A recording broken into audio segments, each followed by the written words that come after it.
वैज्ञानिकों का ये भी कहना है कि सृष्टि की रचना को समझ जाओ तो भगवान ने इसे बनाया नहीं बनाया ये खुद ब खुद समझ में आ जाएगा।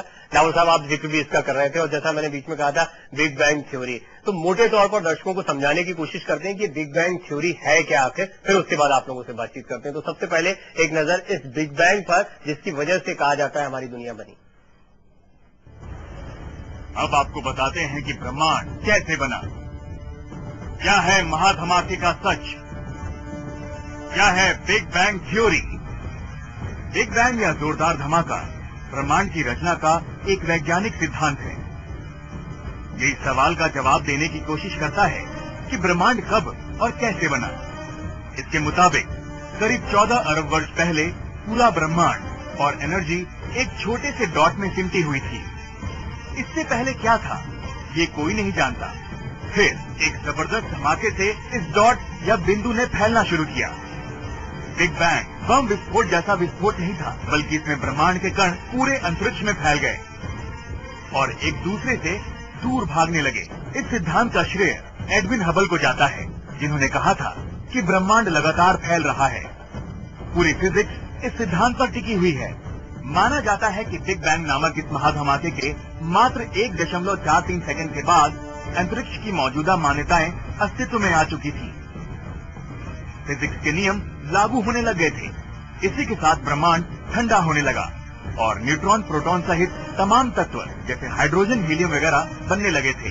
इस थ्योरी पर कई सवाल भी हैं, जैसे अगर बिग बैंग हुआ था तो उसका डॉट या बिंदु जितना छोटा पदार्थ कहां से आया। फिजिक्स के नियम स्पेस टाइम पर आधारित हैं। अगर स्पेस टाइम बिग बैंग के साथ ही पैदा हुआ तो उसके पहले की स्थिति को किस आधार पर समझा जाए। अगर समय का जन्म बिग बैंग के साथ या बाद में हुआ हो तो क्या उसके पहले जैसा शब्द गलत नहीं है। अगर सारी वस्तुएं ब्रह्मांड में स्थित हैं, तो ब्रह्मांड खुद किसमें स्थित है। अगर बड़े से बड़े तारों से लेकर छोटे से छोटे जीवाणु तक सबका अंत निश्चित है, तो प्रकृति का इन सबको बनाने के पीछे क्या उद्देश्य है। क्या ब्रह्मांड की कोई उम्र है।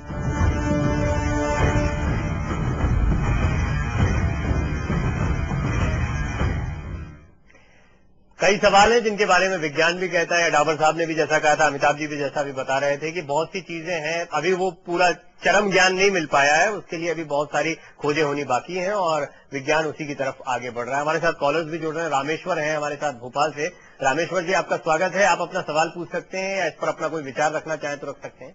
देखिए प्रवीण जी, लाइव इंडिया को मैं एक आग्रह करना चाहता हूं कि जो अंतिम सत्य की जिसकी खोज अभी नहीं हो पाई है, उस विषय में कोई भी वैज्ञानिक लिख रहा है। वैज्ञानिक ये ठीक है कि वैज्ञानिक वर्तमान युग में एक बहुत महत्वपूर्ण जवाबदेही है और जवाबदेही को परमात्मा से तोलना, दो शक्तियों के आपस में जो टकराव है उसमें मनुष्य का हनन होगा, मानवीय प्रवृत्ति का हनन होगा और इसलिए विज्ञान के महत्व को भी कायम रखा जाए और भगवान का जो महत्व है उसको कायम रखा जाए। क्योंकि भगवान शब्द का जो निर्माण हुआ है वो भा यानी भूमि और गा यानी गगन और वा यानी विज्ञान और ना यानी नॉलेज, इन सब चीजों के निरंतर प्रगति करना यही एक भगवान शब्द है। और इसलिए भगवान शब्द को चैलेंज अगर विज्ञान करेगा तो विज्ञान की दिशा गलत हो जाएगी और उसके कारण जो विज्ञान से उत्पन्न जो पीड़ाएं हैं वो मानवीय त्रासदी में तब्दील हो जाएंगी। इसलिए भगवान एक मानवीय शक्ति का केंद्र है, उसे अलग अलग दृष्टि में लोग देख सकते हैं, लेकिन उसको और विज्ञान को तोलकर उसको चैलेंज ना किया जाए।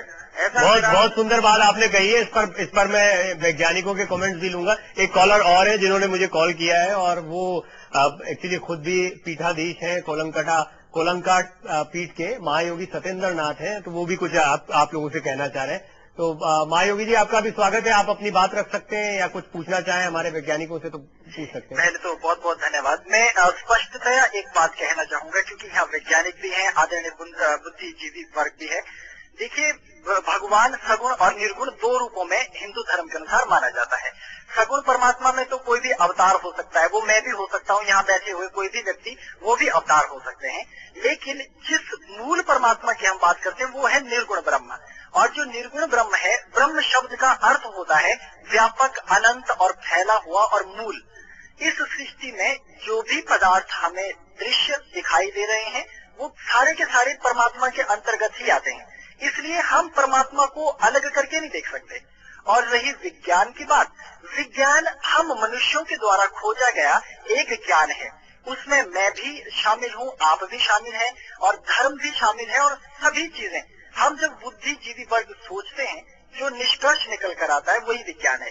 इसलिए धर्म और विज्ञान में कोई चुनौती नहीं है। लेकिन जो मान्यवर स्टीफन हॉकिंग कह रहे हैं, मैं इनकी बात का आधा समर्थक ही हूँ, केवल इसलिए कि उन्होंने कहा कि किसी भगवान ने सृष्टि को नहीं बनाया, तो वो भगवान 4 हाथों वाले या मेरी तरह शरीर वाले कोई भगवान नहीं है, मैं भी इस बात को मानता हूँ। लेकिन एक अदृश्य सत्ता जिसे वेदों ने ब्रह्म कहा, उससे इनकार नहीं किया जा सकता, एक मोटी बात। और इस पर जैसा अभी चरम ज्ञान हमने हासिल नहीं किया है, ये बात वैज्ञानिक भी मान रहे हैं। लेकिन एक बहुत इंपॉर्टेंट सवाल रावल साहब आपसे और अमिताभ जी, मैं आपसे दोनों से पूछना चाहूंगा एक एक करके। अमिताभ जी, जरूरत क्या है भगवान को डिनाई करने की? मैं भी पूछना चाहता हूँ उसके जवाब में। अगर मान लीजिए नहीं है, सपोज ऐसे प्रमाण मिलते हैं, विज्ञान प्रमाणों की तरह अभी जितने प्रमाण मिल रहे हैं उसमें कोई ऐसा बनाने वाला चलाने वाला नहीं दिख रहा है। वैज्ञानिक अपने जो तुच्छ आंखें हैं, तुच्छ दिमाग है, इनसे ही जानने समझने की कोशिश करता है। परम ज्ञान उसके पास नहीं है, कोई इल्हाम उसको नहीं होता है। तो अगर मान लीजिए कि नहीं मिल रहा है तो प्रॉब्लम क्या है? मेरा सवाल ये है कि अगर मान लीजिए कोई ऐसी शक्ति या कोई पुरुष या आदि पुरुष या ब्रह्म नहीं है तो समस्या क्या है? बट इसके बावजूद सब कुछ मेरा सवाल कर दूंगी, सवाल का जवाब ठीक है। दिक्कत क्या है? दुनिया वैसी ही चलेगी, अच्छे लोग अच्छा काम करेंगे, बुरे लोग बुरा काम करेंगे। बल्कि जो धर्म की, मैं शास्त्रीय व्याख्या में नहीं जाना चाहता हूँ कि धारती धर्म है, लेकिन धर्म जो व्यवहार में जो संप्रदाय है, धर्मों के नाम पे जो पूरी ठेकेदारियां हैं, दुकानदारियां हैं, वो शायद दुनिया के लिए समस्याएं ज्यादा पैदा करी, समस्याओं का हल नहीं ढूंढ पा रही है। इस पर आपका टेक? तो अच्छे आदमी अच्छा काम करते रहेंगे, भगवान हो न हो, धर्म हो न हो, बुरे आदमी बुरा काम। धर्म लोगों से बुरे काम ज्यादा करवाता है, अच्छे काम कम करवाता है। दार्शनिक लोग भगवान की कुछ भी परिभाषा बना सकते हैं, लेकिन आम लोग जब ईश्वर को समझते हैं तो उनके मन में ऐसा है, इस सृष्टि को बनाने वाला, इस सृष्टि को चलाने वाला, हमें हर वक्त देखने वाला, हमारे कर्मों पर ध्यान रखने वाला, जिसको प्रार्थना से हम जिसका मन बदल सकते हैं, जो हम जो हमारे आम जीवन में हमारी मदद कर सकता है, छोटी मोटी मनोकामनाओं को पूरी करने। ईश्वर की बात करते हैं। दार्शनिक तो कुछ भी परिभाषा देके, शक्ति कह लो, जो मर्जी कह लो, अच्छा, तो वो उसको फिजिकल चीज है। आम लोग जिससे ईश्वर करते हैं हम उसकी बात करते हैं। हॉकिंग जी ने 2 बातें नहीं कही हैं इस दफा। आज से सन 1974 में उन्होंने एक किताब निकाली थी, ब्रीफ हिस्ट्री ऑफ टाइम। तब उन्होंने ईश्वर को इस तरह से नहीं निकाला। उन्होंने खुद भी कहा था कि मुझे बहुत अच्छा लगता है ये सृष्टि को रचने के बारे में। अब क्या हुआ, 18 साल पहले वैज्ञानिकों ने आकाश का निरीक्षण करते वक्त देखा तो अनगिनत खरबों खरबों तारे हैं। क्या इन तारों के चारों तरफ हमारी तरफ के ग्रह भी चक्कर काट रहे हैं? तो आज से 18 साल पहले मिला एक मिला, उसके बाद दूसरा मिला, तीसरा मिला, 20 तारों के चारों तरफ पृथ्वी जैसे वो मिले, पृथ्वी जैसे, बृहस्पति जैसे ग्रह मिले। 27 अगस्त यानी अभी कुछ दिन पहले तक ये संख्या जो थी 490 तक पहुंच गई है।